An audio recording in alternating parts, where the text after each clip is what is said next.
Hi, welcome back, everybody. This is now I think, our fourth. Is it our fourth presentation for the day? I lost count already. But they've all been great so far. And today we are honored to have Oriana Leckert. So let me bring her on stage. There you go. Hello. Hello, hello. Thank you so much. Oh, that's not the wrong. There you go. Thank you so much for being part of the symposium today, Oriana. So I will let you introduce yourselves and go right into your presentation. Okay? Cool. Thank you so much for having me. Sure thing. I'm going to go off stage and come back on when we're ready to do Q&A. Okay, sounds great. Take care. Hi, everyone. I'm Oriana Leckert. I'm the Director of Publishing and Comics Outreach at Kickstarter. I'm going to do that awkward screen share where I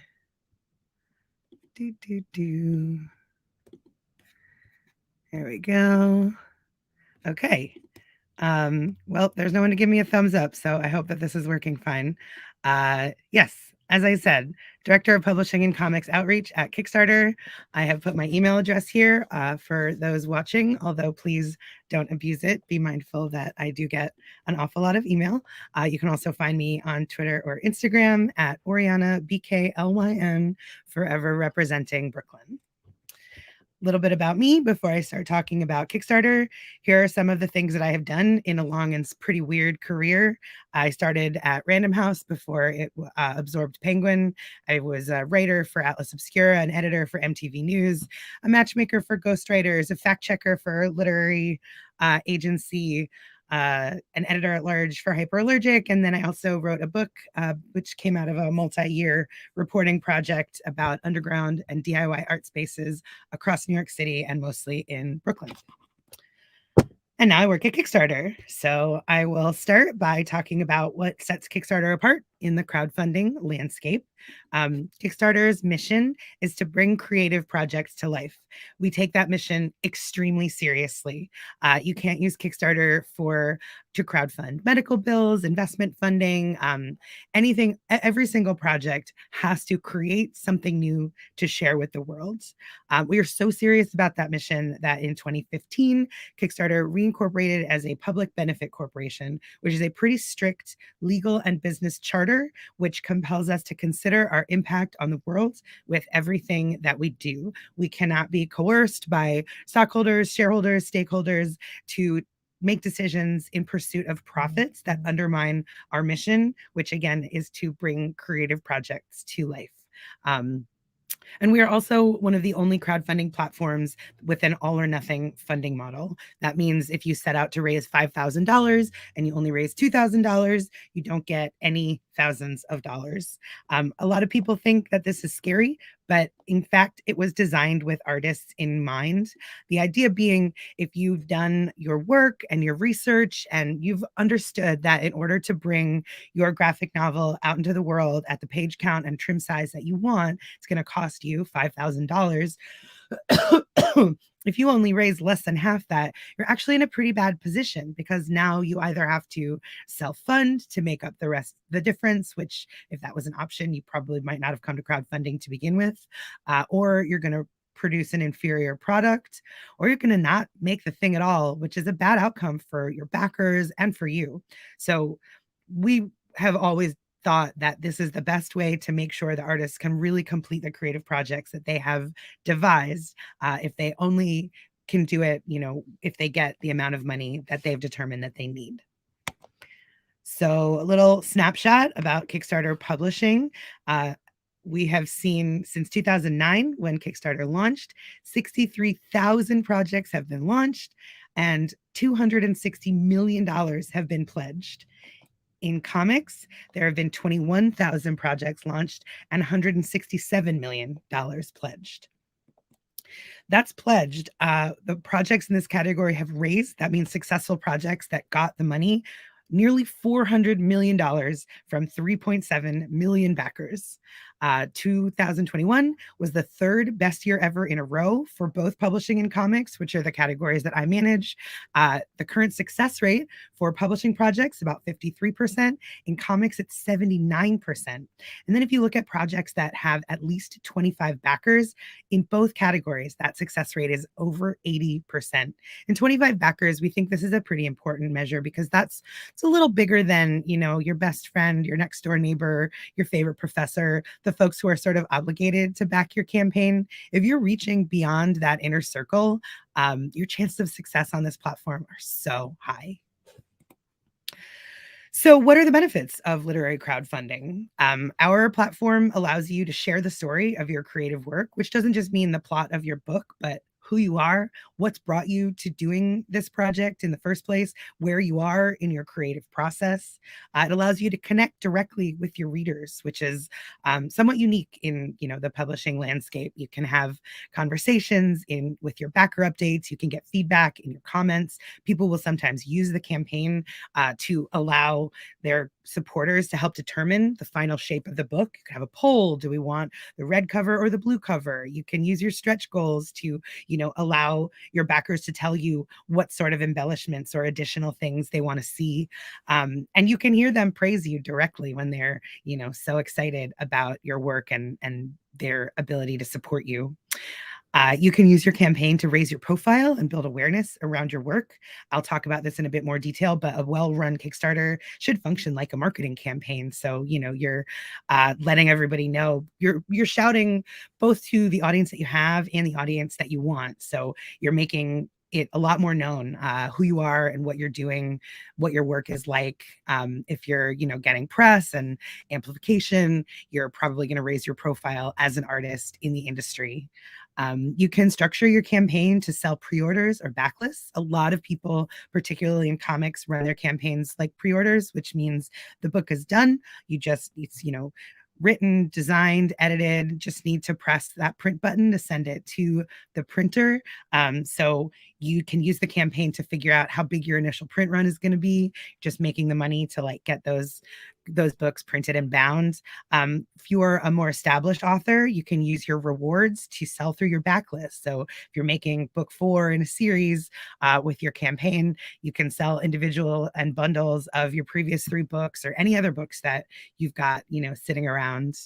You can use Kickstarter to test out an ambitious idea. We see this a lot, particularly with small publishers, where, the margins in publishing budgets are very, very tight. So if you want to do a book that's bigger or more colorful or tailored to a different audience, a big kind of moonshot idea that probably wouldn't work with a traditional P&L.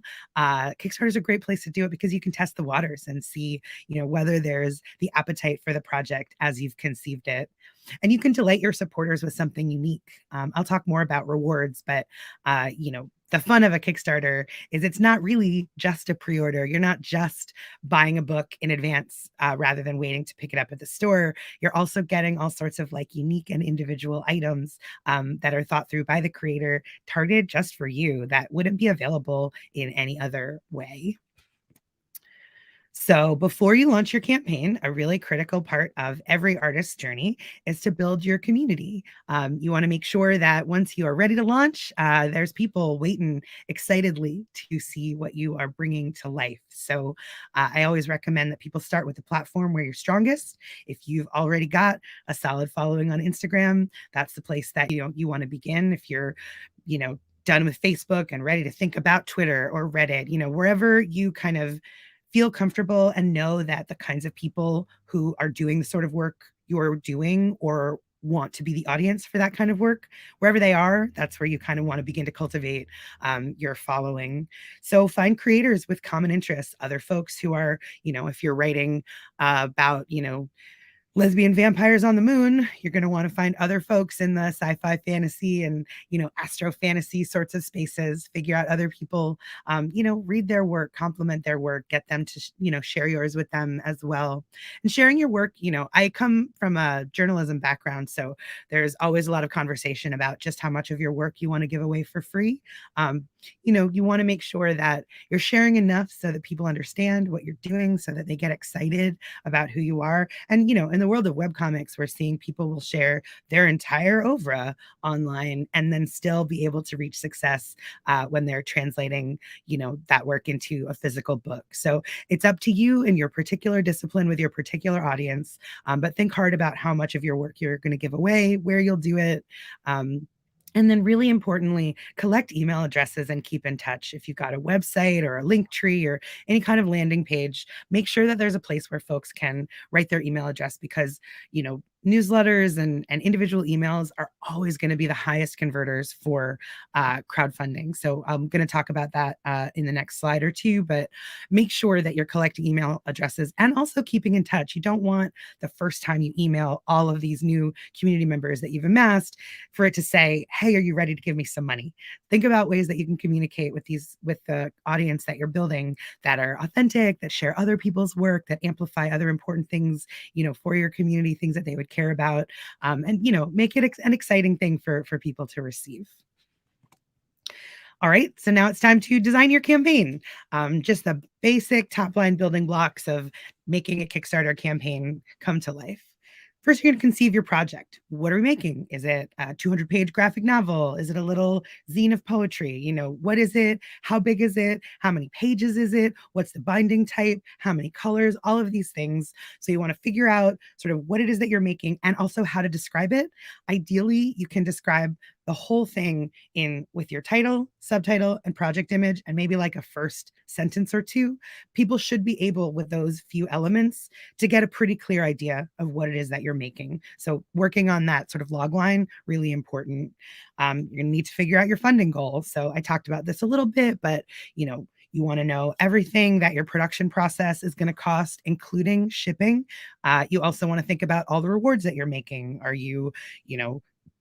Are people getting pencils or stickers or patches or tote bags? Any of that stuff, the production and shipping costs for all of those items need to be calculated into your campaign goal. So think about all the things that you're going to be spending as a result of this campaign, figure out what that number is. And then you're going to want to think about, you want to find the balance between what you need and what you can get. So once you have that budget all worked out and that number set, you're going to want to divide that by your main tier. So if you're trying to raise $5,000, your book is going to cost $25,000. I forget what the math is, but figure out what that number is. And if that seems pretty appropriate based on the number of subscribers to your newsletter, followers on social, all the folks that that you can reach, then I think you can move forward with confidence. If there's a wild disparity, you're going to want to think about, should you scale back the project to some degree, change the parts of it that you're funding, or maybe wait and do some more work to build your audience before you launch this campaign. Once you've got those sort of structural elements determined, you're going to make your project video. There is definitely a preference for videos on Kickstarter, although it's not a requirement. If that seems really onerous or cost prohibitive or time prohibitive for you, you can certainly run a successful campaign without it. If you can make a video, I always encourage people to, when they're doing that work, generate extra assets that they can use during and after the campaign, whether that's little GIFs or clips or, filming yourself in the same place, in the same shirt, saying 50% funded or we made our goal, things like this. Stuff that you can reuse, like I said, while the project is live and your backer updates on your socials, or once it's done on your website or anywhere else. If you're going to do that work, you might as well get a lot of assets that will do good for you later. Then you're going to design your project page. So think about all the things you want to talk about. Kickstarter is on the internet, which is a visual medium. So don't forget to intersperse your text with a lot of imagery. Nobody wants to click through and see a giant wall of text. If you don't have a lot of images that you want to share from your actual project, you can design, custom headers with colors, make bulleted lists. Just think about making a dynamic and interesting page. And talk about who you are, what you're doing, what this book is, why, a timeline of production, where you are in your creative process, what your rewards are going to look like, all the things that are going to get people really, really excited about the work that you're doing.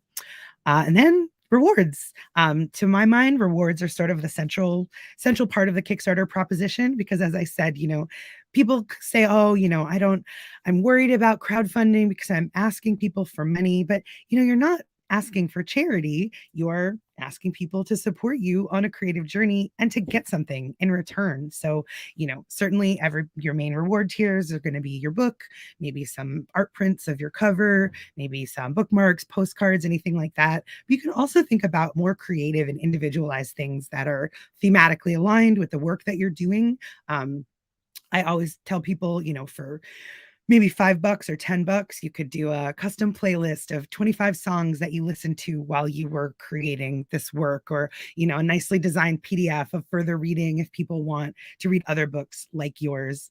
A lot of people persist in this idea that if you're going to run a Kickstarter campaign, you also have to turn yourself into a swag production facility and make all kinds of tote bags and t-shirts and mugs. You don't have to do that. We've all got too many tote bags. Mugs are going to be incredibly difficult to produce and ship. So really try to think about other things that are going to be exciting for your specific audience, that are not going to cost you as much to produce, and that are still going to make people really happy to support your work. And then you're going to put together your promotional plan, which is on my next slide. So outreach and promotion. This is the work of running your Kickstarter or any crowdfunding campaign. You're going to start with your inner circle and build outward. So you're going to make a list who you're going to email that first day. Everyone everyone who's ever expressed even a modicum of interest in your creative life. Emails, as I said, are the highest conversion rate for backers. So really think about who you're emailing, what you're saying, how often. You want to design those emails, MailChimp templates and such in advance if you can. It's going to make your life a lot easier once the campaign is running. And of course, tell everyone what you're doing and also encourage them to help you spread the word. So yeah, that's, your inner circle are the folks you can count on the most, and then you'll sort of start to build outward from there. There's really different strategies with email versus social. With email, you always want to be, kind of conscious of people's inboxes and how full they are and how often you're finding them there. With social, you can probably be a lot more, send a lot more updates and do a lot more posts. Probably want to be posting every day, certainly every couple of days while your campaign is live. And so really think about, you can't really just get up each morning and tweet, "Have you got my book yet?"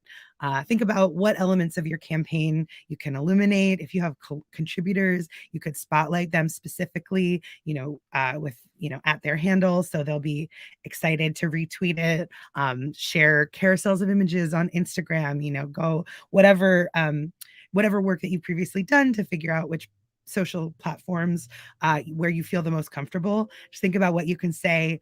I like to think about this. If you work in political campaigns, you'll hear about 7 touches, which is a voter needs to hear a candidate's name 7 times, whether that's in a mailer, on a billboard, in a tweet, et cetera, before it really sticks in their mind. So that's the way that I think about social strategy. You're not necessarily getting backers from every single Facebook post, but you're keeping your name sort of ambiently in the air. And eventually people will realize this is something that they're excited about, and you'll get those backers. No matter how much work you've done to design your personal audience, everybody's reach is ultimately finite. So the way to get beyond that circle that you've already amassed is to identify in advance some signal boosters and amplifiers. So that's other folks that have their own newsletters, their own social platforms, podcasts, YouTube channels, other places where people can spread the word beyond the people that you already know. Figure out who they are, ask them for their amplification. Maybe you can do some cross promotion with other folks who are crowdfunding or people who are doing similar projects to yours. See if, you can, one of the fundamental philosophies of Kickstarter is rising tide lifts all boats. So, see how you can contribute to that tide and help raise some boats along with your own. Then there's press. You probably want to write a press release. That tells people what you're doing, top line stuff about your project. Press doesn't have to be, the New York Times. You should certainly be reaching out to smaller folks in the comics or literary media, podcasts, YouTube channels. I talked about that already, but, that's another way that you're going to spread beyond the circles that you've already done the work to amass.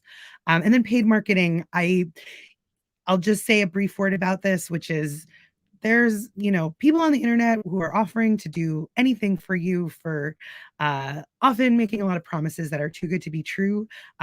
That said, there are marketing and publicity people and firms that do terrific work. So you really want to make an assessment of, how much it's going to cost and whether that's going to be worth it based on your needs and your goals. And definitely do some real research. A lot of, particularly in the crowdfunding space, a lot of email marketing agencies will tell you, we're going to get your campaign in front of 100,000 like guaranteed backers.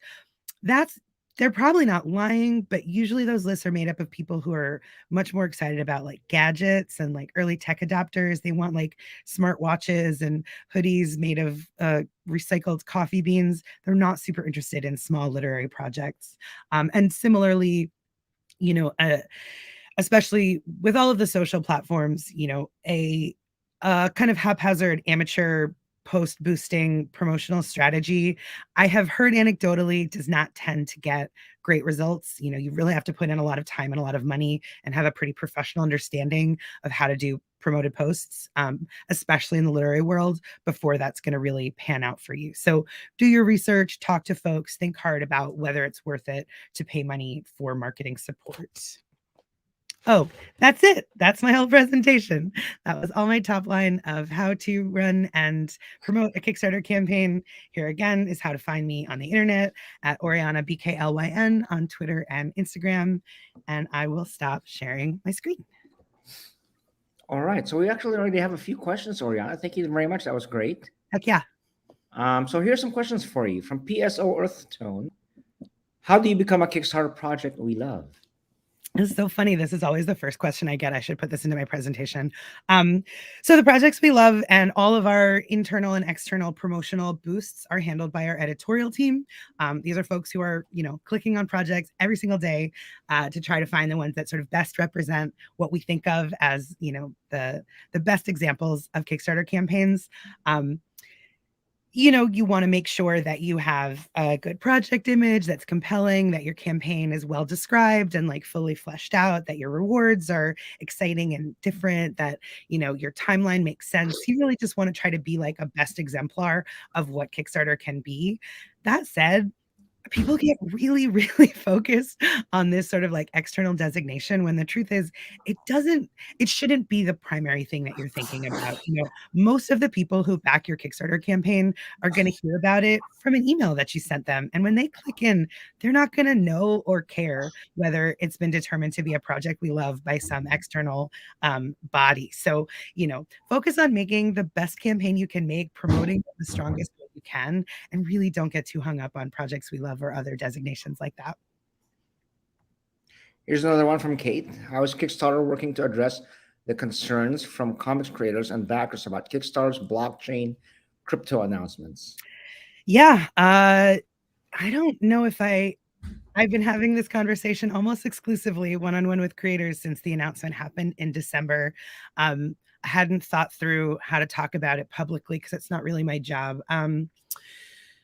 I think that, it's it's undeniable that we did not do a great job of making and rolling out this announcement. I think it was announced really prematurely because the truth is like very little has happened and will happen for a long time. To be super clear, all that's been announced, all that's happened is that we've announced some seed funding and some governance to a new organization that is going to investigate how to make an open source version of Kickstarter on the blockchain.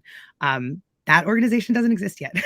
They first have to exist. They have to staff up. They have to investigate how to do all of this really complicated stuff. Once they figure that out, they have to do a lot of rigorous testing. And eventually, if that all works out, Kickstarter will become an early client of that protocol. I don't know what the time frame is for that, but I think it's a lot longer than I don't know if it happens this year. I'm not really sure. So I think that one of the main arguments that I wish that we had made a little more loudly is that this is, to a lot of people, an exciting experimental new space. And unfortunately, most of the people at the forefront of it are not exactly doing their best.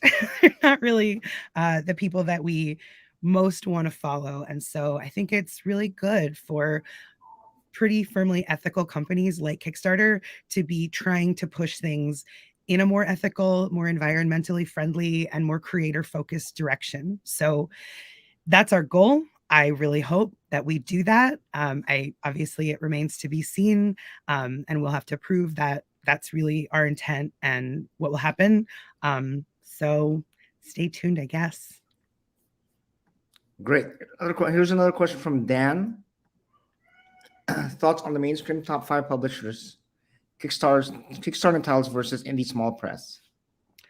Well, I certainly think that Kickstarter can be a home for any kind of creator at any size project. I think I don't I disagree with the premise that some people, I'm not saying this is what you're saying, but some people feel that, oh, if Boom is kickstarting a book with Keanu Reeves, that's taking money away from other creators. But I don't think that's true. In fact, I think the opposite tends to happen.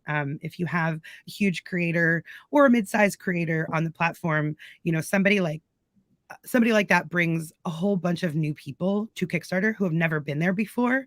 And now suddenly they're looking around at other projects and they're, getting extra projects shown to them in their backer updates on the site, things like that. I actually think it can inject a lot of new excited people into the ecosystem. So yeah, I don't know. I mean, I'm not sure exactly what your question is getting at, but I think any kind of creator can and should be able to find their success here, build their community, reach their audience directly, and, make something exciting that might not be available to them through other traditional channels. Got it. Okay. So here's another one. Here's an interesting one. Rumor says that Facebook suppressed posts with a Kickstarter link. Is there any truth to that? I don't work at Facebook, so I don't really know. I definitely know that the algorithms or the platforms are constantly tweaking their algorithms, that for reasons that sometimes become clear much, much later, other times never do. As I said, I come out of journalism where Facebook was responsible for, dozens of media companies pivoting to video and tanking their entire budgets and laying off half their staffs in the process. I don't have a tremendous amount of love for these platforms. I have heard that there has been a deprioritization across all the platforms over the last 5 to 10 years of people asking for money in any kind of capacity. So I don't know, you would have to speak to someone whose job is to understand social media marketing to get a more nuanced answer than that. But yeah, I think for sure, in the early days of Kickstarter, you could, you'd post your campaign on your Facebook page one time, all your friends would back it, and that would be that. I think you have to work a lot harder these days to get there. Great. Here's another one from Carolina. Would you recommend using a Kickstarter campaign for a completed project that needs marketing? Well, I think that you have to be a little bit careful about your framing and your language, because you can't really say the book is done and I don't need any money, but give me money anyway. I think, as I said at the beginning, a Kickstarter has to be designed to create something new to share with the world. I think running a Kickstarter campaign can look a lot like marketing. But, you just want to kind of think, if the book is printed, bound, and sitting in boxes in a warehouse, I think you would want to message your campaign in a different way, in order to make it adhere to our rules and also feel authentic to your audience, that, you actually do need the money to do something new and different with. Got it. Okay. And here's another one. Actually, no, we don't have another one. Let's see. Do you see, okay, here's a question from me then. Do you see the well drying up in the future? Oh, well, what's the well? If you are a comics creator who's cultivated an audience that loves your work, how would that well dry up? They want more of your books, and if you can give them to them, I don't know. I feel like I'm not sure how I would even tackle that question. I think, well-run campaigns fund, regardless of a sort of theoretical well of money for comics and books. during because I was at the NYCC panel that you were on. I mean, I was in the audience, and I think you did answer that question in the sense that, if you have people who love your work, they're gonna keep wanting to eat your work. Right, So exactly. yeah, so because I think the question at the panel and on at NYCC was that how often can you run a Kickstarter, and the answer is Oh, as long as your fans keep wanting to buy it, then if they want to buy it, then giving it to them as often as they want it. So yeah, totally. I think that that's a slightly different angle of the question. How often can a person continue to run campaigns versus I thought you meant like the appetite for people to back comics campaigns. Yeah, I think as an individual, so long as you keep delighting your readers and giving them what you've promised and coming up with new ideas that they're excited about, you can do it as often as your audience will continue to come back. here's another question from PSO. Is there any limit for how long a campaign can go for? Is Yeah, there a length? yeah, totally. I I believe you can run it anywhere from 1 to 60 days. It might be 90, but please don't. Please don't run a 60 or 90-day Why campaign. why not 90? Yeah, yeah, yeah. You will ruin your life and your audience will hate you.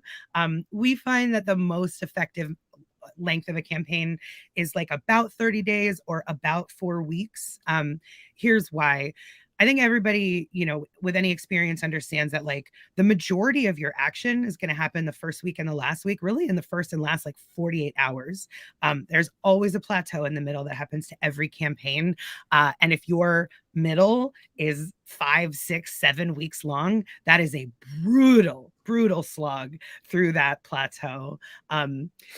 People sort of think like, well, if I can raise $5,000 in a month, can't I raise 10,000 in 2 months? But that's not what we see at all. Like that's just not how, I think you will really get tired of talking about your project. Your backers will be so tired of hearing about your project. The reason why we don't recommend just like bang it out in 2 weeks, since that's where like the most fervor happens, is it really a lot of the stuff that I talked about with like amplifiers and signal boosters and press, like when you are trying to activate things that are a little bit outside of your control, you want to make sure that there's like a fullness of time to allow those things to come to fruition. You certainly don't want a wonderful profile in Comics Beat to be published the day after your campaign closes. Or if you've identified a signal booster who's sort of like busy with their life, so that's why we recommend about 4 weeks. A related question to that, we recommend launching early in the week and early in the day. You just want to kind of get it out there when people are the most likely to be receptive, and you're just going to find more people looking at their computers and their phones on like a Monday or Tuesday morning than Saturday night, Sunday afternoon. Similarly, we recommend closing your campaign like Wednesday, Thursday, Friday. One reason for that is that I said the last 48 hours is a real frenzy. And one of the reasons for that is that people can follow your project without backing it for the whole time that it's live. And all of those followers will get an email from Kickstarter 48 hours before the project ends. And that too, you want that to hit at a time when people are awake and aware and likely on the internet, and to give them that full 48 hours to really do it. And then the other thing to consider is, don't start or end your campaign on a major holiday unless you have like a very good reason for press purposes. I see a lot of like people of color running campaigns during Black History Month, or women focused campaigns during like things like this. But be mindful that on holidays, people are less likely to be paying attention to what you're doing. So keep that in mind when you figure out your start and end date. Two things I want to share really quickly was that we actually kickstarted the symposium, and I think we did 30 days. Oh, no, I'm sorry, no, 3 weeks. 3 weeks. I think we did 3 weeks, because exactly right. I didn't want to deal with that lull in the middle for too long. Yep. So, and we met our goals. So, but we had pretty modest goals. But what you just said about not starting your campaign on a holiday, the only time I ever had a failed Kickstarter was the one that I launched the first day of New York Comic Con. Yeah, because every single person nobody paid attention at all. Was walking the floor and not looking at their devices. Totally. I thought it would be a great way to kickstart, the weekend, but no, it did not work I at wouldn't all. recommend it. Yeah, no, and that's such an important point. It's less about like are people at the beach or, you know, typically off work or whatever, but like, what's your audience doing? I also, there's a lot of action in children's books right now, and I'm constantly telling them, like, the summer is generally like, if your whole audience is going to be on vacation, or the parents who had backed the campaigns are like taken off of work because their kids are out of school, like they're just really scattered. Like the summer's a really bad time to reach parents. New York Comic Con weekend is a really bad time to reach comics readers, you know, so really think about who your audience is and what they're doing at the time when you want to be getting their attention. You know, actually, that raises a really great question that I have. Because say you have a graphic novel that's geared towards children, I mean, how do you kickstart that? Because your audience is not really the children, because they don't have Kickstarter accounts, they don't have credit cards. Yeah, well, I think, you know, I don't have kids, so I'm not super good at speaking to the dynamics of like families and money and that sort of thing. But I feel like, yeah, you do want, you know, the kids to see it and get excited about it and tell their parents to back it. You also want the parents to see it and think, oh, this would be so lovely for my child. So I feel like you probably have a sort of two-pronged marketing strategy in that case. Got it. Here's a question from Maria. Is there a minimum or maximum amount of Kickstarter campaign requires? Gee, I don't think so. I mean, you can run a campaign for $1. We see that a lot. I think it's a little bit disingenuous. You're obviously, whatever it is that you're making cannot be produced for $1. I think you want to, there's a little bit of optics in determining your fundraising goal. I mean, figuring out your goal it is a really crucial part of running a campaign. I talked about the sort of two directions from which you want to come to it, but you want to make sure that it speaks to the ambition of the project. I was working with a major journalism campaign a year or so ago, and they wanted to run it for $100,000. And I thought, guys, that's so much money. I said, maybe 75. And they said, well, we want everyone, when they come to this page, to know that like, this is a massive undertaking, that we're not, messing around here. We're trying to do something really transformative. And they were right. They ran it for 75 and I think they made 95. So I think you just want to make sure that it feels correct. A campaign for $100 to fund, a 500 copy print run. Like, nobody believes that that's enough money to do the thing. So that's going to, I think, decrease the trust from your potential backers, which seems like a bad idea. And it gives you this artificial, I think a lot of people do it so they can say like fully funded in 30 seconds or whatever, but people can do math. They can figure out that raising, $100 in 30 seconds is not hard and is not the accomplishment that you are making it out to be. So I would say you want to be as honest as you can. And then maximum, I mean, I don't think there's a maximum amount of money that you can run a campaign for. There is a maximum donation amount, which is $10,000. I know that because in like super, super, super rare cases, we've helped creators and backers go higher than that, but it involves like a lot of legal contractual language, because funding of that amount, like that obviously will, it'll set somebody in most cases way over their campaign goal. And then if for some reason that donation was rescinded before the end of the campaign, then suddenly you haven't funded. So, it's a lot more serious that we make sure that they mean it, that they're not trying to, screw the creator and the campaign over. Got it. Okay, here's a question from one of our resident troublemakers, Jill. Would you say Patreon is competitive as a Kickstarter, a gateway drug to Patreon? That was not a Jill. That was a great question. No, I think I don't. Sure, it is in the same landscape, but I don't really think of them as a competitor. I think that Kickstarter is the best for project-based fixed funding. And that's a very different thing than what you would do on Patreon. I like that you called it a gateway drug, because I definitely think that you can use them either in conjunction or use one to lead into another. That's certainly, when I was running the journalism category, that was one of my big sort of pitches to people was, let's say you're starting a newspaper, you use a Kickstarter, you raise 10 grand, that's your startup costs. But, journalism continues to cost money. You don't just need money one time.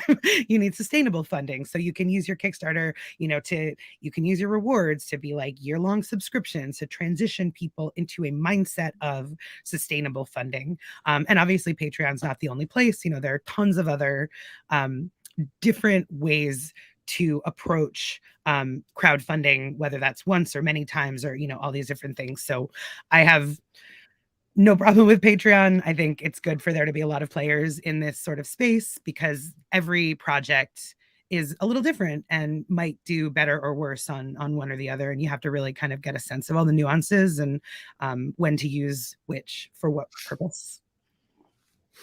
Okay, I think we're going to wrap up, but without one last question. Do you find that there's a common thread among really successful comic book Kickstarter projects? I think everybody thinks about the fundraising aspect of crowdfunding, but not everybody thinks about the crowd. I've been in publishing for my whole career, and I've been having this various angles on this conversation ever since. You have to reach the people who are going to care about what you're doing. I think that that's what ties successful campaigns together. Of course you want to have beautiful art, great plots, a cool slate of contributors, like interesting and unique ideas. But if you can't find ways to tell people about what you're doing, you're not going to reach success in kind of any area of the creative world. So really, I think that's, the biggest predictor of crowdfunding success is knowing how to reach your crowd and figuring that, having all of that kind of worked out before you start, not figuring it out on the fly once the campaign is live, like taking real full advantage of those strong first couple of days, having, pre-written all those emails, having, written your press releases and made your list of who to send them to, like all that sort of stuff. That is so important in succeeding with comics crowdfunding. Great. Everybody, I'd like for us to well, I know she can't hear us if we clap. So again, everybody just post a nice thank you to Oriana for joining us today and giving us all this valuable information. Oriana, thank you so much. Really glad that we got connected and you were able to join us today.